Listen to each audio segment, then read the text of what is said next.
one of the hardest working comedians this side of the Albuquerque.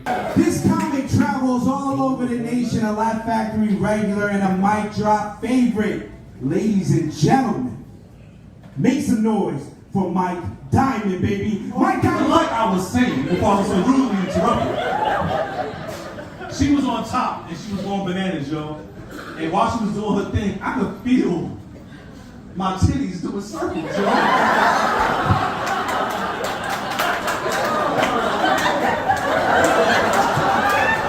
And you know how women be like, y'all like a man that's vocal? You know what I'm saying? Mumble in my ears, say something sexy. Look, if your titties do circles and you a man, shut the fuck up. It's too much.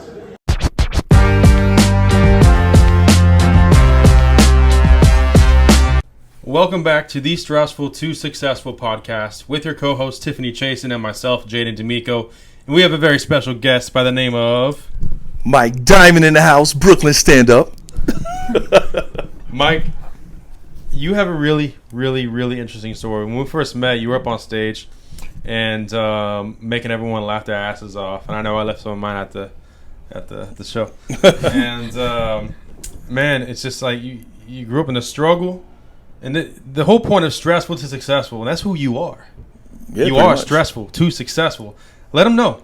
I'm stressful and successful. Shit. With the success come the stress, right? Yeah.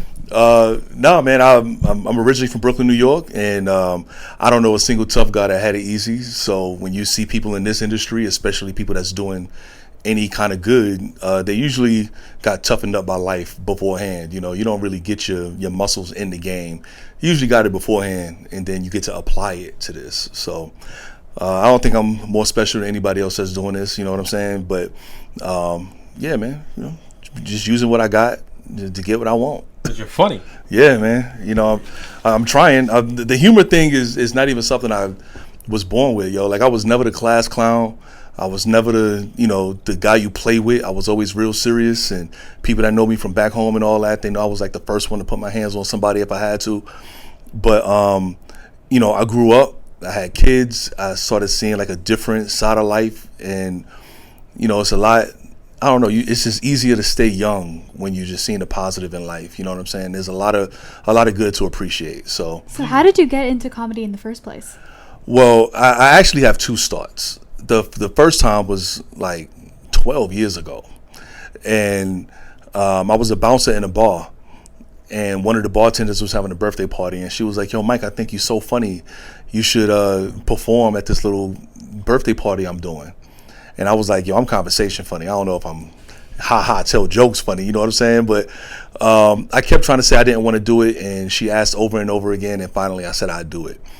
But the crazy thing is, after I said I would, I didn't think about it again until the night of the party. Like, I thought she would just forget.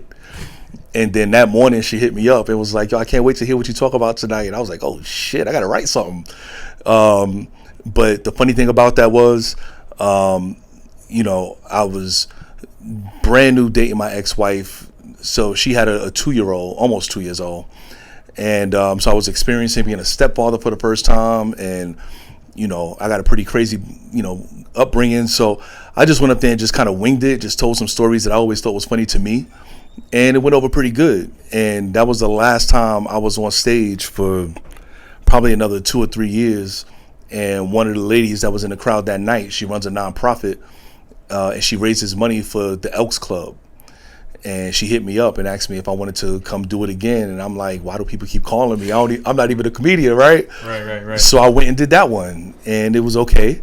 And then I didn't do it again for another 10 or 9 years. And again, that whole time I never thought I was going to be a comedian. And from that time to when I got started, you know, I had gotten into the mortgage business. I was working for the banks. I was a father now. I was even a politician. I was, you know, running for state level legislation at the time. What? Yeah, like I was very corporate, like just nothing funny about my life at all. Damn, vote for Mike Diamond. Exactly. And yeah, I went to a baseball game, and on the way out of the baseball game, I was walking around downtown, and this dude walked up and was like, "Hey, you want to go to a free comedy show at the Laugh Factory? A free comedy show." And I always loved comedy. Never thought it would be something I would do. but I was excited to be going into a Laugh Factory for the first time. So I went, and quite honestly, the person that was performing that night was terrible, right? Like, I'm not gonna say her name, but it was really bad. And the folks I was with was just like, yo, if that lady was making money, you need to be doing this shit, man. Like, I hear the little shit you say, and it's funny, so you should give it a shot. And I ignored the thought for days, and then just randomly, I just decided to go on Google and see if there was a comedy show near me, and it was one like 5 miles from my house. And I didn't know about the open mic scene. I didn't know about the process of becoming a comedian. I just looked up a comedy show, and I spoke to the producer, and she was like, I never heard of you. And I was like, yeah, well, that sounds like a you problem, because I'm funny as shit. You know what I'm saying? So I just kind of sold myself into it, and I did. And so I did 5 minutes that night. It was a paid gig, and she loved it. She was like, yo, come back next week. I want to hear the rest of your set. And I was like, man, that's all I got. I ain't got nothing else. So I went home, and I spent the next week writing out a whole 10 minutes. And I went back the next week, and I did it. And the rest was kind of history. The guy that was hosting that night hosted an open mic on another side of town. So I went, and then when I performed that night, there was somebody who hosted an open mic somewhere else. I got invited there. So I think like the first 2-3 months I was doing this, I was always in front of somebody who could invite me somewhere else. And it just started snowballing, man. Damn. What happens next, though? So how old are you during this time? So at that time, I was 39. 39. And everybody around me was in their early to mid 20s, and I felt like an old man doing it. But and you know, it's funny because I beat myself up sometimes when I think about the limited time I really have. You know what I'm saying? Like, I just turned 41 last Sunday, and so at 41 years old, I'm thinking in 10 years I'm gonna be 51 years old. The guys that I came into comedy with, those guys are gonna be barely scratching 30. Right, so they got an opportunity to be action stars and get into movies and all of that stuff. And unless they're gonna make an Equalizer 13 and I replace Denzel Washington, I don't know, how much opportunity there is. So because I knew I was on short time, I just never treated this lightly. Like, I always took it very, very seriously. But the thing is like I feel like the difference between these younger cats and you is, you told us before the show, right, that things happen quick. Yeah. If you're onto something, it's obvious. Yeah. You're onto something. And you're working hard. And Mm-hmm. And it rolls in quick. Yeah. You know what I mean? That's true. You spend when you first get into comedy, you are in obscurity. Like, nobody knows who you are. Even if you're funny, they don't want to laugh when they know you're new. Yeah. No kidding, really? Oh yeah, man. Like, power trip thing. It's real catty. Comedy is catty as hell, man. Like, everybody feels like the next person could take something from them if they move along too quickly. So, I dealt with a lot of the personal BS early on in the game. How do you navigate like friendships and stuff in the comedic space? Well, I'm not in this for friendship. So if I just happen to get somebody who I get along with and like we vibe, it's a cherry on top. But that's not why I'm here. That's real. That's no fake. No fake bullshit. It's straight up like, we click. Obviously, I mean business, but we click. Yeah, I've always said, man, it's better to be respected than to be liked. And I know that when you're doing something right, especially when you're dealing with people who totally could be doing it right, but they don't, you're a mirror to what they should be doing, and that offends people on the inside. So I know that a lot of people are not going to rock with me at first, especially when they know how long I've been doing it. How long have you been doing it? I'm coming up on 2 years here in October. That's it? Yeah. And you've already, they don't even know this yet. Yeah, I've been out there, man. I've been out there. But fortunately, as many people that have come and gone out of my life since I started comedy, I got a tight core of comedians that like really rock with me. My homeboy Elijah Johnson, he's an active duty Marine and a comedian. He hosts my open mic every Thursday. Another buddy of mine, Walter Ford, he was the first one that gave me like a real opportunity to step outside of the new comic box. Shout out Walter. Shout out Walter Ford, man. He was doing this big show for Juneteenth. Had like 300-400 people in the room. Hope Flood was there to hear more, like a lot of big people. And I was brand new, and I told him I wanted to come to the show. He was like, yo, come through. It'll be free. Just come in, network, do your thing. I know you know what to do. So I actually went to the grocery store. I bought sandwiches. I bought drinks. I was like, I'm going to make sure that they remember me. And it was a good networking opportunity. You provided some food and stuff. Man, look, I ain't too good to do anything, man. I ain't too good to do anything. I'll do whatever I got to do to get what I want. So I bought some sandwiches. I bought some food. I ended up in the green room and I was giving it to everybody. I got to spark up conversations, and it really snowballed things for me, like starting in that moment. And then through Walter Ford, I met another guy, Bilal Young. He's one of my best friends in the game right now too. And shout out to him. He just finished rapping a series on Netflix with Kate Hudson and a bunch of other people. So like he's doing his thing too. And funny thing about him, he's one of those comedians that like he's really, really fucking funny, but he don't like nobody, right? So before he give you a compliment, he got to let you know, yo, I don't like you, first of all, right? So the first time I met him, Bring your ego down. yeah. Just so we're clear. Yeah, so Fuck you. When me and Bilal Young first became friends, we talked a little bit outside the Laugh Factory and all that shit. And he sent me a message, and he was like, "Hey, yo, first of all, man, I don't like nobody, but for real, you a monster, man." He was like, "We got to talk more." And like, he's honestly one of those people I talk to literally every single day. Like his mindset is in the same place as mine. We both want big things for ourselves. We both are willing to self-assess and talk about what we need to do better. And it's good to have friends that are willing to be honest with you about what you can do better, be honest with themselves about what they can do better. It's a real growing environment. So I got a tight core, man. That's killer, man. Yeah. I mean, like, surround yourself around those you want to become or who inspire you. Mm-hmm. You know, it's a very good key to success. You hang out with knuckleheads, what are you gonna be? You're gonna become a knucklehead, Yeah, you know. a knuckle.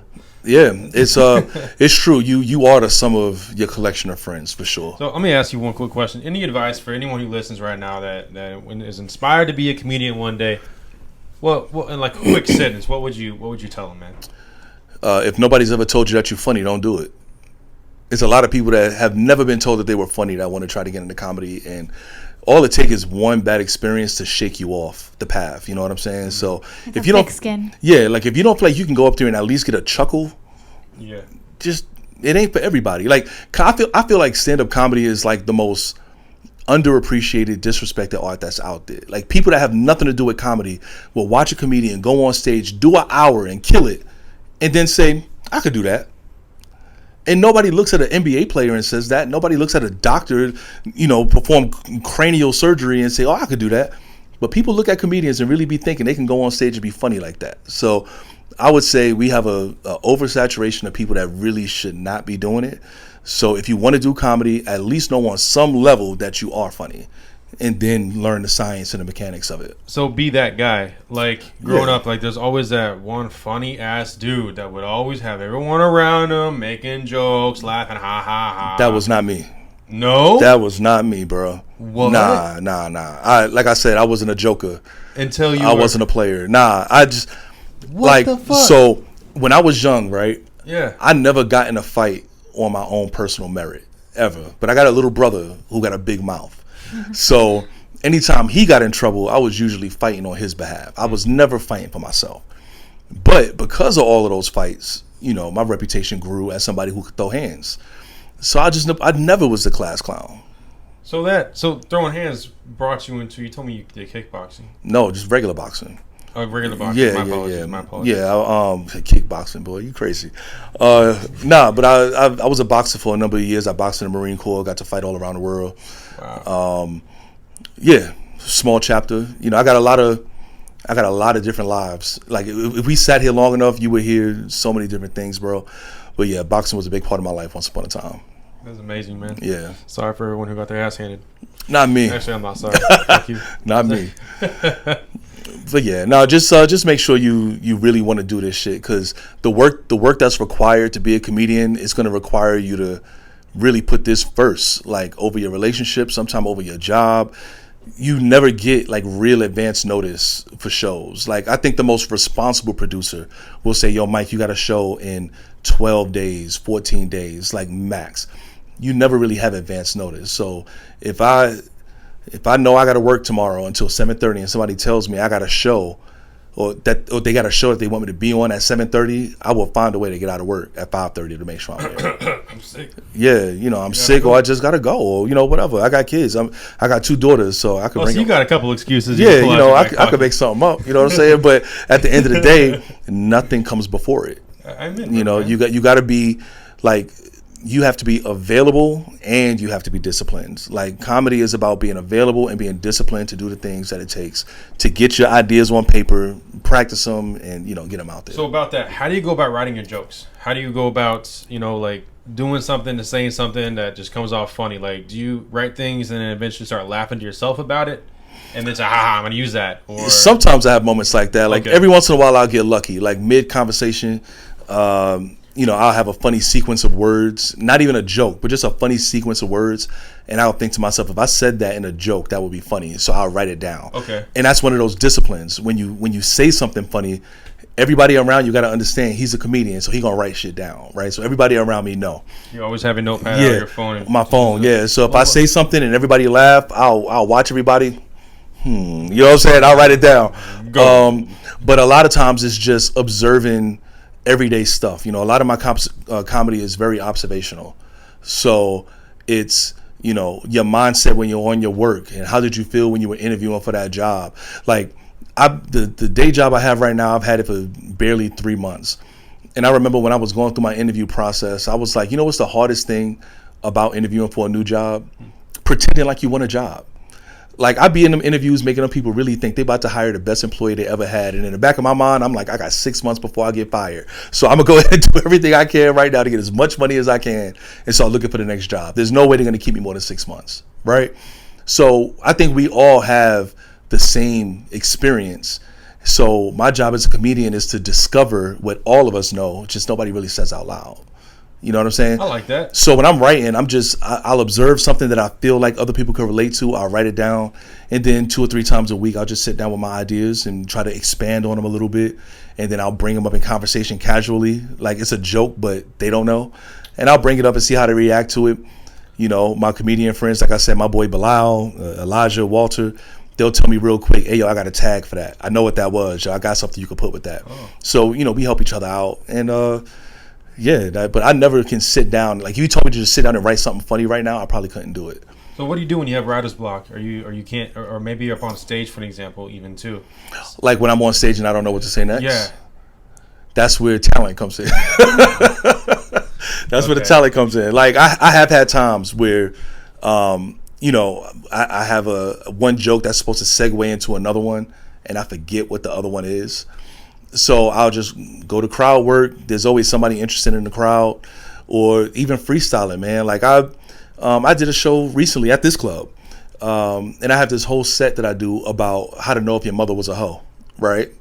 Well, tell us now. How do you know if your mother was a hoe? Well, I'll give you one sign. I ain't gonna give away all my shit, but I'll give you one sign.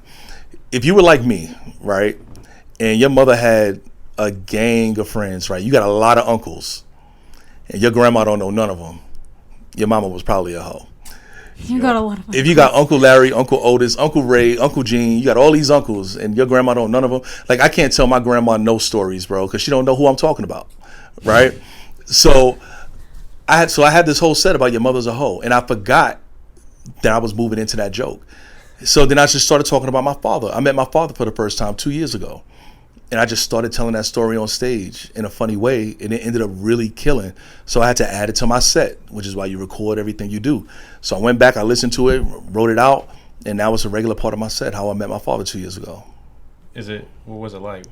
It was Was it funny for real, or was it like shit that you feel just like discomforting in talking about? You know what? It was a lot of emotions, right? Like, I don't know if you guys grew up with your father. I know you did. But I met mine like when I was like 18, 19, 20, give or take, and I tell you what, it was, he don't listen to this shit. Yeah. Well, you know what? If you talk to most kids in the hood that grew up without their father, all they got is their mother's side of the story. And their mother's side of the story would usually make them want to fuck their fathers up. Right? That's how it goes. So I grew up thinking, when I finally see him, man, if I'm ever in the same room with him, I'm going to knock his block off, right? But I go see him, and when I land at the airport, this little frail man comes struggling towards me. You could tell he's hurt. And he did this. He was like, it is like, how do you punch a guy doing this? He's just like, You know? come here, give me a hug. Yeah. So I went over and gave him a hug, and when he put his head in my chest, he was like, you know, it's like this deep breath, and I could hear all that emotion in him. And I was like, I can't beat him up, right? You fucking kill him. Right. And so now I'm listening to him, and he's a smooth talker. Like, this dude got words.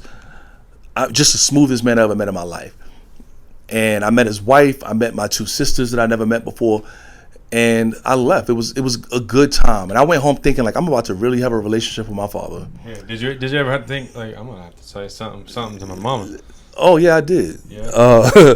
But as good as my feelings were about meeting my father, I barely heard from him after that. No kidding. Yeah, nah. I feel like after that whole thing was over, he probably went home and was like, "Ooh, that was close." He was ready to whoop my ass. I'm glad I got a spoof mouth to talk my way out of that shit. You know what I'm saying? Like we barely speak. He was like, "Oh fuck, he's grown." Yeah, Back yeah. then, I'm fragile now. You know what? I really felt like, because like there's not a lot of men on my mother's side of the family, so I'm like one of the biggest guys in my family.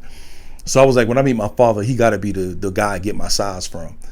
But he was a little small guy. He was like 5'9", you know, 5'8" maybe, barely 140 pounds, like real small. I'm like, you got to talk to the mailman or somebody, because, you know, but. Mommy's saying he's my dad. Yeah. What the fuck, ma?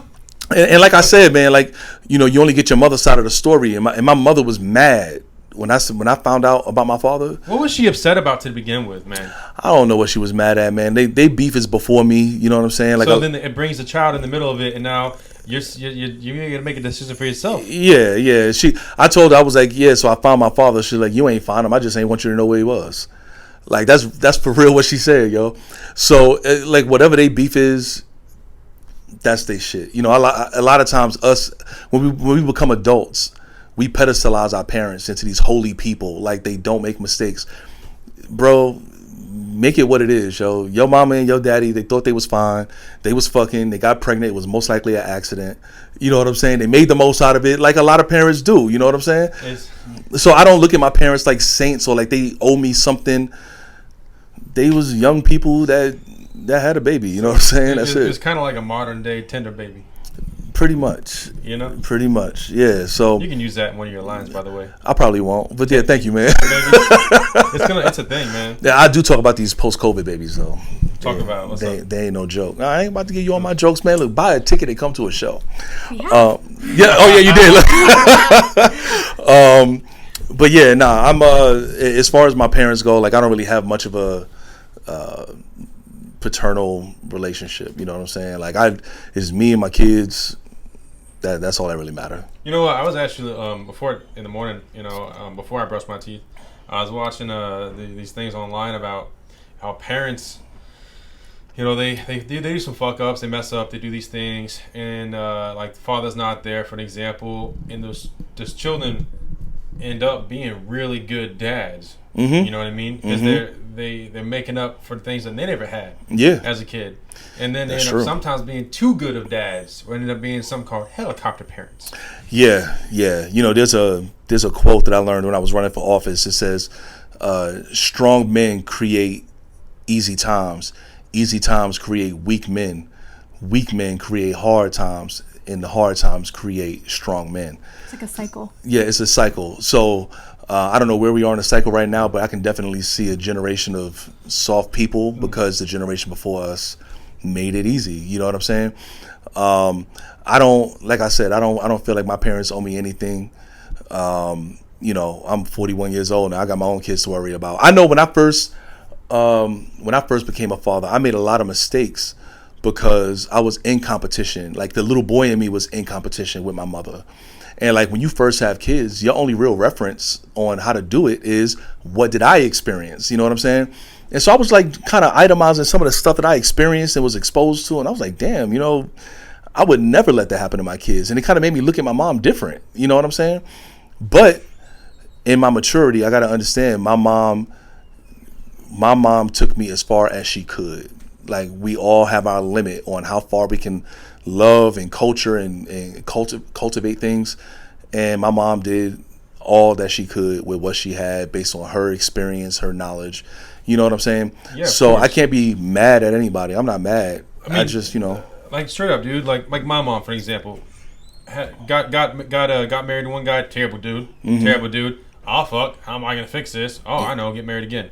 Somebody else. I fucked up. You know what I mean? And then move across the country. Shit. What am I gonna do? You know, it's just trial and error. You know, like we forget that our parents are people too. Yeah. You know, like they were swibbity swiping on their dating sites. Well, maybe. Well, if you're young enough to have parents that were swiping on dating sites, you should shut the fuck up. I'm from the generation where our parents were people, but they were people with less exposure to information, less knowledge about the whole world. You know, like the people today, you can open up your phone right now and learn about the population in China and how they surveil their people and police governments in the Middle East. Like, you can learn about all these different things today. Back then, they knew about their neighborhood, their city at the most. So such a limited worldview, you know, like the idea of gentle parenting. Nah, like back in the 80s, you was just trying to make sure your kid didn't beat up somebody else's kid because their parents was going to come kick your ass. Like, that was about it. So, you know, like I said, like you can't really be mad at your parents for long, man. Like, eventually you just got to kind of own the fact that they just people too. And you're going to I think I'm a great dad. I know that one day my daughter is going to come to me 25 years old with tears in her eyes and tell me about this thing that I did that is completely small to me. You know what I'm saying? But huge to her. Huge to her. And she's going to tell me how it hurt her and how it affects her relationships today and all of that. And in that moment, it is not my job to justify what I did or tell her my reasoning for doing it. I just got to apologize and make sure she has peace in her life. Yes. That's it. And we miss that, you know, and I know that was my thing with my mother. I felt like she cared more about being right and justifying her behavior instead of just saying, I care more about my son's peace, so let me just apologize so he can live a mentally healthy, happy life. You know what I'm saying? Heck yeah, man. So about this, we have a couple questions, of course, but one in particular that kind of lead off what we're talking about right now is, do you travel a lot for work? And does that kind of affect, you know, like father-daughter kind of relationship? I do travel a lot, naturally. Every night of the week, I'm going somewhere.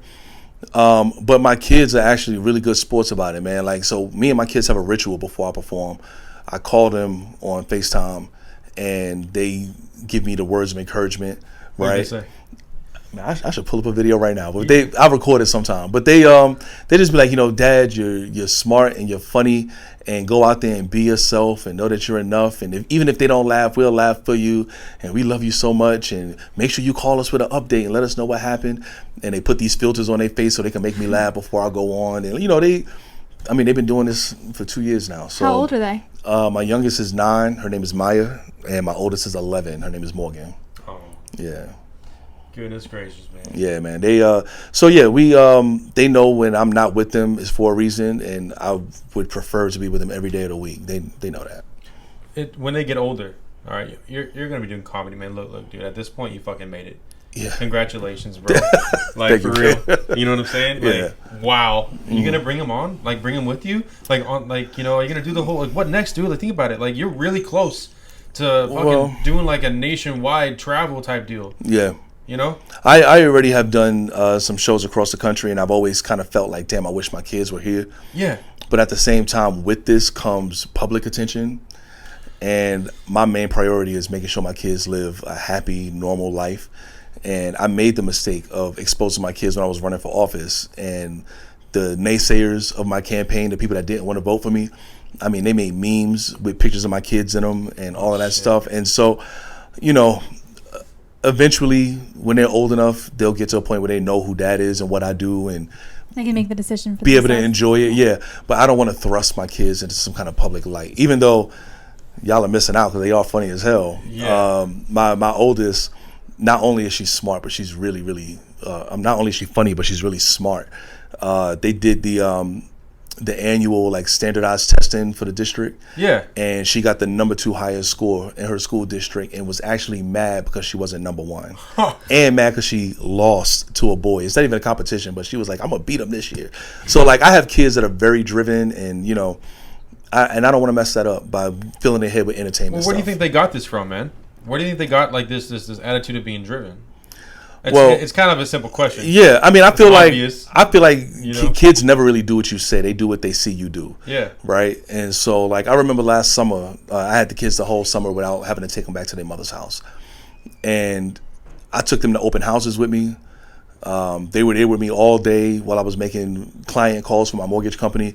When I was working in City Hall, they would come up to City Hall and hang out and get to know everybody and meet the mayor. Right. So they see me do a lot of different things, which drives one of the like most important lessons you could teach a kid, which is you don't have to be limited to one thing. You don't have to have it all figured out right now. You can be more than one thing. You could be 50 things, and you could keep becoming new things as long as you're alive. I didn't discover comedy until I was 39 years old, right? I just turned 41, and my life is completely different since I started doing comedy. Colonel Sanders didn't start KFC until he was 64 years old. You understand? Yes, So yes. Your purpose changes depending on your position in life. And whatever my purpose was when I was 18, I think I fulfilled it as a Marine. And today, I feel like my purpose is to put smiles on faces, and I want to give that all my energy. So my kids see that, and I like to think that I'm a good part of the reason why they like that. But I also feel like even if I was a complete jerk off, something in them, I think they just would be like that too. You know, like they're really special kids. So I think they would be like that either way, but I do like to think I influence it somehow. That's beautiful, man. Yeah. Thank you for sharing that. Yeah, no, man, my pleasure. That's dope. No, that's awesome though, because we were talking about this before the show. Kind of just how you're not supposed to be one thing. You're not supposed to be put in a box. And most people that are put in a box aren't happy. And they're not doing a good job. That's true. That was actually part of the reason why I gave up to politics. Because if any job will put you in a box, it's politics. And in politics, man, when you're out in the public, you can't laugh at the wrong thing. You can't be seen with the wrong people. You can't wear the wrong hairstyle. You can't put earrings in your ear. Like when I first announced that I was going to run for office, the first thing they asked me was, are you going to shave your beard off? I'm like, I can't even rock a beard. So that made me feel so constricted and restricted. I was like, I got to do something where I could be myself. Yeah. And this is it. This is Comedy. it, man. This is it, man. Comedy is like it's the open window in the prison yard. You know what I'm saying? It's like you can get out and be what you want and say what you want. As long as you're willing to lean into it and deal with the backlash. It's not like you're immune to people negatively responding to you if you're talking about touchy subjects. How do you deal with that? Like, how do you deal with if you're talking about like politics in a set or something that's more controversial? How do I deal with telling those jokes? Well, like Or the just audience reactions to Oh, them. I don't give a shit. I don't care. Have man. you ever gotten like... I'm telling jokes. Like at the end of the day, It's a fucking joke. yeah. Like if you come to me after I tell a joke about Trump or Biden or whoever the hell, like remember I'm not a CNN correspondent. You know what I'm saying? Like I'm no authority. I'm just telling jokes. I'm trying to make you laugh. So if you come here taking this too seriously, you're the one with the problem, not me. And I mean, you want to see Well, me? that's a good attitude because some people do take it seriously. Yeah, they do. That's And I say it all the time on stage too. I'm like, yeah, meet me outside. I can fight. I can back it up. So Like you came here to have a good time. yeah. And you mean to tell me that you're going to be over there stop pussy crying about because Yeah. I said that something. Policing every word I say. You know what I'm Yeah. saying? Like I don't come to McDonald's telling you which fries to flip. Like just let me do what I do and you do what you do. If you don't think it's funny, just don't laugh. But don't scream out in my show because I'm gonna make you famous. And you don't want that. So What is one of the biggest challenges that you faced in your entire career so far of 2 years? biggest challenge. I think relationally, like in relationships, I think a lot of comedians could agree with this. It's hard to maintain a romantic relationship as a comedian. I feel like that'd be easy though. Is it because of like travel or just in general? Nah, it's just from the outside looking in, it looks like it's fun all the time. Right, that's what I'm saying. Real life is not fun all the time. So when your partner is having a hard time with something, it's very easy for them to kind of resent you because it looks like you're having fun when they're not, right? So that part is tough. And then being out at night, you know, like I sleep in my car easily twice a week, sometimes 3 times a week, because I'm at work during the day, I'm in the comedy clubs at night, and in between that, I'm doing other things, right? So I don't always have the energy to get home. And there's times where I'm sleeping in my car doing nothing wrong, but you know, my woman, you know, is, I don't know what you're doing. I don't know where you at. You know, you gotta deal with that kind of stuff. And if people who know me know, I do not have energy for more than one woman. I'm so lazy when it comes to that kind of stuff. I can barely maintain one. So, the woman that could call herself my girlfriend, she is very lucky because you ain't got to worry about me going nowhere. I'm too lazy. And I work too hard for my money, and I'm not trying to spend it on nobody else but my woman and my kids. So damn, attach this link to your dating profile. Yeah, but it definitely puts a strain on a relationship. And I also think the bigger challenge too is when you first start, almost everything you do is for free.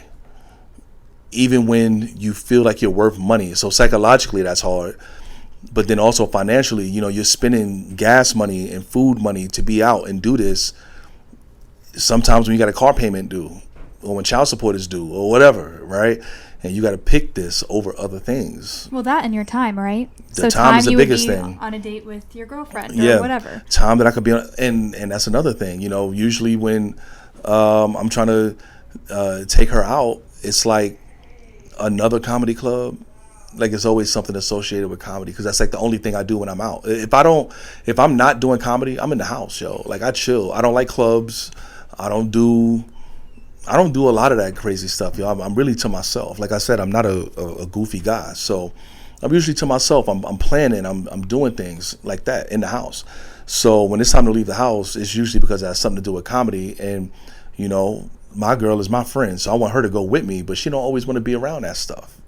And so again, it creates tension. You know what I'm saying? So that part is tough.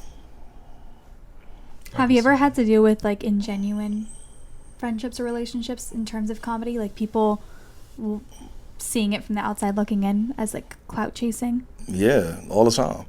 I would say the majority of people that's in my life right now because of comedy are not genuinely my friends. Like they say whatever in front of me because you'll get opportunities to get on stage or get me on a lineup or whatever, but behind my back, like I hear what they say. Like I got people that report to me. Like I hear what's going on. So how do you deal with it? Like I said, I'm not here for friends, so I don't care. The fact that they won't say it to my face tells me that what I want is what's happening. I would rather be respected more than anything. So if you could not like me and still work well with me, I could know that you don't like me, but you're going to do your job well. You're going to be worth the money I pay you, and we'll be good. I don't care if you like me. I really don't. Have you ever had to deal with like flakiness? I'm assuming you have in Hell the industry. Yeah. So how do you deal with, say you get booked for a job or a show and they end up canceling you last minute? Then you just ain't got a show that night. Like, so if I'm producing a show, right, you got to understand, like getting comedians in one place on time. Impossible. It's damn near impossible. Like, it's like herding cats. You know what I'm saying? Like, it's tough. So I've had comedians that I've had on flyers. Like part of the reason why people were coming was for that comedian, and they couldn't make it for whatever reason. Or if I'm only paying you X amount of dollars and there's another show that's paying them more, I can't even be mad at them for going to take more money.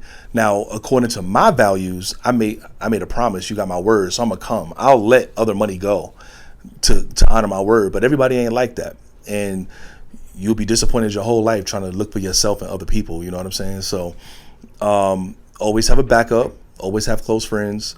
I do have a couple of people that if somebody backs out, they'll come fill in, no problem. Or I'll just do it without that person. You know what I'm saying? Usually a good comedy lineup, if I'm headlining, I'll usually have 3 to 4 comics ahead of me. So going from 4 to 3, that's not a big deal. Now if nobody shows up, now we got a problem. But yeah, it's part of the game. That hasn't happened yet, has it? Where nobody shows up? No. Okay. I've never had that happen to me. I don't think anybody's ever had that happen to them where nobody showed up. That'd be terrible. That's crazy. Yeah, that's never happened. I'll be ready to fight though. I'll be in the car punching the air, boy. I'll be pissed off. The show must go on. Nah, you ain't telling jokes to an empty crowd and no comics. Nah. What is the best piece of advice someone has told you? The best piece of advice somebody told me. So when I first got started, I was probably 3 or 4 months in, and I got picked up for this show in San Diego, and the crowd had 500 people in it, and it was my first time performing in front of a crowd bigger than maybe 50. Okay, And the headliner that night was a guy named Kenny Howell. If you don't know who Kenny Howell is, he's like a Comic View legend. He's been doing this for a long time. Super, super funny guy. And I was taking notes, man. Like, that dude was on stage doing his thing, right? And after it was all over, we get to talking and everything, and I was upset about a comedian that had stole one of my jokes.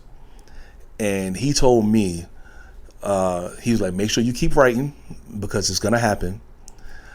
But then he also said, you don't have to worry about the comedians on your level stealing your jokes. You got to worry about the comedians that's way further ahead of you that don't have time to write like that anymore. And he said from their standpoint, they're banking on the fact that you won't make it, right? But just because you won't make it as a comedian don't mean that good joke shouldn't make it. So that's how they look at it. It's almost like they convince themselves that they add into your legacy by taking your joke because chances are you're not going to make it. That's interesting. I kind of love it too at the same time, you know? Yeah, so that's why I got to just stay on my pen. You know what I'm saying? I got to stay on my pen. Everything I've done up to this point, as far as jokes that I've said on stage, it's barely 20%. Barely 20% of the jokes that I've written. I got enough material for 3 specials right now. You know what I'm saying? But you gotta work them and make them perfect before you put them out like that. So I'm not worried about it. Hey, Netflix, reach out. Mike Diamond right here. Hell yeah. Please do. What's your Instagram? Yeah, Mike Diamond Comedy. There you go. It's so simple. Yeah, no special characters, no nothing. Mike Diamond Comedy. I actually got to perform at the Netflix's A Joke Festival this year for the first time, and it was pretty dope. Tell us about it. Yeah, it's you know what, man? I'm gonna be real with you, yo. When I first got into comedy, I had a lot of big aspirations, right? And I give myself these benchmarks just so I can know I'm moving. It's not like I really need to do these things, but it just helps me realize I'm moving, I'm growing in the right ways and stuff like that. And so, like, one of my first ones was I got to get on Chocolate Sundays, which is a really long-running urban show at the Laugh Factory in Hollywood. I was like, I got to get on Chocolate Sundays. Now, Chocolate Sundays has a 4-year wait list, but the right person heard me, made a couple calls, whatever, and they got me a date within 2 months. Wow. Right? So then I did that. And after I did Chocolate Sundays, I was super, super thankful for the opportunity, but I was also thinking, what's next? It was just another show. What's next? And so I've been moving like that, all these benchmarks, all these different goals, and then I do it, and I barely even give myself a chance to really relish in it because I'm already thinking, this can't be the last thing I do, right? That's how I'll be thinking. This can't be the last thing I do, so what's next? So now I'm in the creation side of it. I'm not waiting to get on anybody's lineups, waiting for somebody to call me to recruit me for anything. Like, I put on my shows, I bring on my favorite comics. This club we're in right now, I sold it out a couple of weeks ago. And the guy who got me that show that I told you about with the 500 people, the guy who actually made the call to get me on it, he just popped in. He wasn't even on the lineup. He was just going to be in San Diego. My man G King, shout out G King. He been doing it for a long time. One of the funniest in LA right now. He was like, yo, I'm in San Diego. I see you got a show, man. Let me come through. I was like, hell yeah. Like, G King is the man, right? So he came and did his thing. And another friend of mine, my boy Kells, he goes by Joking Word. He mixes comedy and poetry, you know, so he came and did his thing on the mic. And my boy Elijah Johnson, I mentioned in the beginning. So, like, again, I'm in the creation side of things now. Like, the things that I want out of Hollywood or out of the entertainment industry, I don't think anybody's going to present me with the opportunity I want for real. I just have to, like, cultivate it and make it happen myself, put my team together, and we build it. And that's what we're doing right now. So you said you've been producing a bit. Tell us a little bit about, like, your creative process.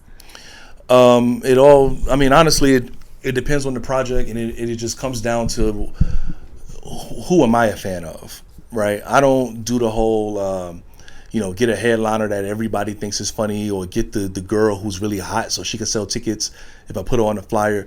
Like, who are the comedians that make me laugh? If you ever see a Mike Diamond production, you got to understand that everybody on that lineup is people that can make me laugh. And the longer I do this, the harder it is to make me laugh. You know what I'm saying? We were just over there listening to the open micers over there. And it's not that I don't think they're funny. It's I'm analyzing their jokes. I'm analyzing everything, right? The delivery, the pauses, the premise, and the structure. Like, I'm thinking about it in a very mechanical, scientific way. The person that's funny enough to get me past that and just go back to that involuntary reaction of laughing, those are the people that I book. And so it starts with the show, and then I just think, who's the one right now that's making me laugh the most when I open up my phone and I look at these videos that everybody's posting. And that's really the process. Once I call them and we get it all in agreement, it's just about marketing, man. So, you know, social media, going out, footwork, putting flyers up on all the buildings, creating relationships with the surrounding businesses around that comedy club. You know, there's a lot that goes into that marketing part, but it all starts with getting people you actually admire in the game. So you like consider yourself a chatterbox? A chatterbox? Yeah, you kind of like talk a lot to people, kind of like anybody and everybody. Not when they don't have to do a work. What? You mean like networking? Yeah, for like networking purposes. Well, for networking, I say what's necessary, but I wouldn't call myself a chatterbox in that regard. Like I said, like if it don't have to do with work, I don't really talk much at all. I really don't. This interview is probably be all I say today. When we get done, I don't have no plans after this. I'm probably not going to talk at all for the rest of the day. When it comes to networking and marketing, I usually will come up with very careful wording, and I repeat it over and over again because there's no point in reinventing the wheel every time I'm in front of a new person. You do sales coaching, so you already know. You don't have to write a new script every time you get a new client, right? So I come up with my foundation, and I ride that until show night. So speaking about that, how has your professional experience with sales and mortgage, your mortgage industry, helped you with your comedy career? Yeah, everything that I've done professionally before comedy assists me in comedy. I have over 20 years of sales experience. I did door-to-door sales, B2B, business to consumer. I've had my own businesses. I've worked for other people's. So sales just got me very comfortable with people and understanding human dynamics and what makes us say yes and no. But it also gave me good diction and good communication skills, right? Like, you know, I'm from New York. I grew up in the hood, but I can go into a room full of astrophysicists and make them think I know something about astrophysics. And I can go into a room full of ballet dancers and make them think I know something about ballet. I learned a little bit about everything, and every job that I have had, I had to learn something new. You know, we were talking before, when I'm dealing with a customer in door-to-door sales, everything that they love, you can see from outside the house. So if you go up to the door, you see a Trump flag hanging up, you'd be stupid to say, let's go Biden, right? Yeah. You want to speak to what's important to them. And I had a lady that had these beautiful flowers in her front yard. I had to turn into a botanist all of a sudden. And I'm like, hey, I love the plumerias you got out here. Are you from Hawaii? He's like, oh my God, that's so great that you know what those are, right? You want to speak to what people love. You know what I'm saying? So I use that in comedy.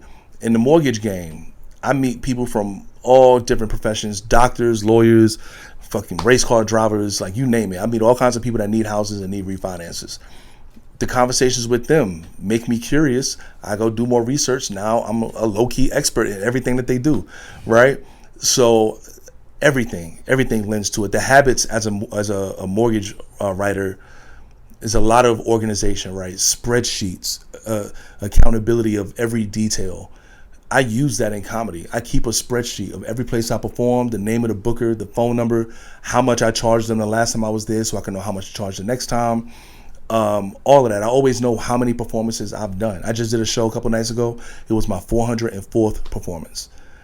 I always know where I'm at in my career because of the disciplines that I learned doing mortgages, right? So all of it lends to comedy. And I think that's one of the things that separated me from a lot of the comedians when we all started together. I already had those tools in my tool chest. I already had these disciplines that I've been cultivating for the last 20 years. So I'm not learning it now. I didn't have to learn confidence. I already, as a politician, had been in front of crowds of thousands of people. In sales, maybe not big crowds, but I've spoken to so many people now that I understand it don't hurt to talk to people, right? So it all mixes together in a big soup. And who knows what I do after comedy. Comedy's going to help me with that next thing. You know, maybe acting. I do a little acting now. Oh, shit. Yeah. I do a little acting now. And I feel like comedians, because I know you said you're in acting school, right? Yeah. So what you go to acting school to learn, comedians learn it on stage in real time. That's why so many comedians end up going into acting so easily, because being able to convey emotions and pause and be comfortable in silence and all of those things, like you learn that in real time as a stand-up. It's funny that you say that, because a lot of actors for training, they'll go to Groundlings in LA for stand-up comedy stuff, like improv. Yeah. Because like one of the most important things in comedy is timing. You hear people say that all the time, right? Oh, it was good timing. Good timing just means without a signal, letting your crowd know the punchline is coming, right? So no matter what I'm talking about, if I pause right before I say it, it clears up all their thoughts, and now they can hear it, right? That little pause does a lot. You learn to get comfortable with that being on stage. Like you could watch your videos, at least for me personally, I could watch my videos from my first 100 performances to my last 100 performances, and I'll say that the biggest difference is I ran through my sets in the beginning. I didn't understand how important silence was. You feel like if they're not laughing in this moment, you're bombing, and that's not true. Dave Chappelle said it best when he was helping Will Smith get ready for his stand-up comedy debut. I don't know if you remember that, but Will Smith, you know, he was getting ready to do stand-up for the first time, and Dave Chappelle came out to help. And Dave said, if you can't be funny, be interesting. But the best people are both. You got to ride the line of being interesting and funny. So if you're being interesting, you're not making people laugh. You're making them listen. They're learning something. That's okay. And it's good to use that, because you almost disarm them from the being numb to your punchline. They get so caught up in the emotional, interesting part. So when you say something funny, it's like a surprise right hook. You know what I mean? They're fully invested. They're fully invested after that. So shout out to Dave Chappelle, man. Like I'll never like underestimate the power of that statement. Be funny and interesting. Don't just go be a clown. No, I noticed you use that when we saw you perform. Yeah. Very interesting. I try. Very funny. Yeah, I try, man. The best one up on stage. I mean, there were some other guys that had their own, their own deal, how they go about things, but it's almost like they weren't really being as original as I figured they would be. You know? Yeah, I think, and again, I'm no guru on this, but I think in my experience, I think the thing that separates the beginning comic to the one that kind of crosses over into that place where you could be the funniest every time is the guy who's been doing it for a long time. He's not thinking about every word he wrote, right? The new comedian, he wrote it down on paper. She wrote it down on paper. They're trying to memorize it. So they want to memorize what they wrote. I know what I wrote. I don't need to say every word. It's actually better if I don't remember every word, because now I could be present with my crowd. Sometimes there's things happening in the crowd that could lend to your joke. But if you're busy thinking about the words, you will miss it, right? And then you miss that engagement. You miss that opportunity for even bigger laugh than what you predicted when you were writing it. So I'm not thinking about what I write anymore. I have a cloudy, 30,000 foot view of what I want people to feel. But how I say it is different almost every time.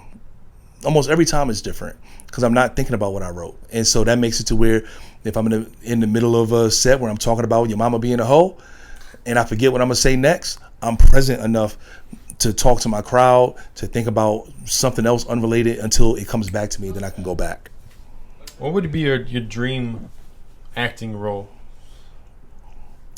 Or a comedy show, or a comedy club that you want to perform at. Yeah, or Netflix? Anything career-wise. What's something that you've always wanted to do? So, as far as acting goes, I want to do dramatic acting. That's interesting. I feel like, again, comedy is something that I love, but I think as far as what I think my natural personality could emote best, it would probably be some kind of dramatic John Q type stuff, or Adam Sandler did Uncut Gems. Like I feel like I could do Uncut Gems well, like something like that. Even that movie Daddy's Girls that Idris Elba did with the three young ladies. I feel like I could do a movie like that well. Like today, I think I could do that. Like right now. Yeah, like right now. But as far as like comedy goals, like ideal for me, it sounds really cliche, but I really want to sell out Madison Square Garden. There's only been a few comics that have done that. Andrew Schultz just did it recently. Like, big shout out to him. Kevin Hart did it. I want to do the biggest, most like impactful shows you've ever seen. I want to have like the best lineups. Like there's comedians today that you guys never heard of that you're going to know who they are in 5 years. And I already want to be friends with them. And when I have this opportunity, like when I get to put on that show, like I'm going to introduce y'all to some of the wildest comedians that's out there. Like guys that's really writing and working their asses off. So I just want to create like real opportunities. Even if I'm not necessarily on those stages, like I want to create opportunities for comics that you don't know yet, that I know are killing whoever's in the game right now. I mean, that's the great thing about the podcast, for an example, right? Mm-hmm. We're not just about, oh, hey, you're going somewhere. Want to get on my podcast and talk about it so you can introduce me to your cool buddies? Yeah. No, fuck no. It's not about that, man. It's about you. Yeah. About you, damn it. Who are you? Man, look. You know what I mean? And whether you're somebody or you're nobody or you want to be somebody or you've had a weird ass life or the best life or whatever it may be, you know, everyone's story is different. Yeah. You know, no comedian story is the same. Mm-hmm. You know, it's all about inspiration, man. Inspiring others. You know, like when you're talking about, you know, like basically not growing up with a father, right? Mm-hmm. And some people may also want to be a comedian who never had a father, and they may think to themselves, "Shit, this is gonna hold me back. Me not having a dad and poor me, blah blah blah." Fuck you. Look at Mike Diamond. Hey, well, you know, everybody has a mountain though. Like I know, I have a friend of mine who recently was going through something very serious, and I wanted him to talk to me about it. And he's like, "Man, you've been to combat. This don't matter to you."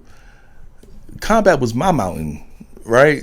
That don't make it any bigger than your mountain. Like the severity of your trauma it's all about your capacity for being able to handle it, right? So I respect everybody's issues, you know what I'm saying? But I feel like if you wake up on the wrong side of the bed, that's life. It happens. We all go there. But if you stay on the wrong side all day long, like that's you. You gotta choose to be happy. Nothing outside of your body is gonna make you happy. No woman or man is gonna make you happy. Your kids are not gonna make you happy. Things are not gonna make you happy. You have to want happiness. You have to want peace. You have to be able to look at your life and put it out on a piece of paper and say 90% of things are fucked up. But this 10% is shining brighter than all of it. So I'm choosing to pay attention to the 10%. Complaining about the 90 is not going to make anything better. It's only going to make you feel like the world is worse than what it really is. The world is beautiful. There's a lot of opportunity out here. Things are expensive, and you have an opportunity to go out there and make enough money to be able to afford it. We don't have to sit under the pressure of negativity all the time. Live life for me. Right. You know, I got it above my bed. Actually, I'm actually the opposite of that. I feel like when you live for yourself, you limit the amount of fire that you can build. Like living for other people, if you're doing it sincerely because you want other people to be good, you're going to get blessed, period, bro. Like there's a lot of things in my life that I really don't deserve, that I have not deserved, only because I was there for other people and I had like a genuine interest in seeing people get past themselves, get opportunities that they didn't have before and stuff like that. I personally don't need a lot to be happy. Even when I told you at the height of my mortgage career, our brokerage did $155 million in loan volume. I was making $20,000, $30,000, $40,000 in a month. And I was sleeping on a bed on a floor. I don't need a whole lot to be happy. You know what I'm saying? But I've been to some very nice restaurants and been to some beautiful places because I wanted my girl to be happy. And we had some fun experiences. I wanted my kids to be happy. Like if you think about it like this, like think about the mentality of most men, not all, but think about the mentality of most men that take their family on a family vacation, right? And when they come back, you ask him, how was the vacation? What does he normally say? Oh, you know, the kids had fun. The wife had a great time. It was great. Yeah, but how did you feel about it? Right? It's his second instinct to even think about himself. I'm no different, bro. Like how I feel about stuff usually comes second to how did other people experience me or life or whatever. And if I could be a positive part of people's lives and, you know, help them get past themselves, like I say all the time, you know, like you blocking yourself. Everything you want out of life is on the other side of the thing you saying you won't do, or you're too good to do, or you're scared to do. Everything you want is on the other side of that. So if I can help you see some value in going through a little bit of pain for a second to get it, sleep in your car, eat fast food for a month, no fancy restaurants, maybe tell your girl no to going on that date or that trip, deal with the judgment just for a little bit, you'll get everything you want. Everybody that couldn't get something from you in that moment is going to get more than they ever imagined if they give you the grace to go through that process. Stressful to successful. The pain brings everything that you want. Everything that you want. Listen, Mike, I think this is actually a really fucking good point to end it. Yeah. I really do appreciate you for coming on. Thank you for having me, man. I appreciate it, man. Thank you for having me. Yeah, and so again, Mike, where can we find you? You can find me in a lot of places, but just look me up online. Instagram is Mike Diamond Comedy. YouTube is Mike Diamond Comedy.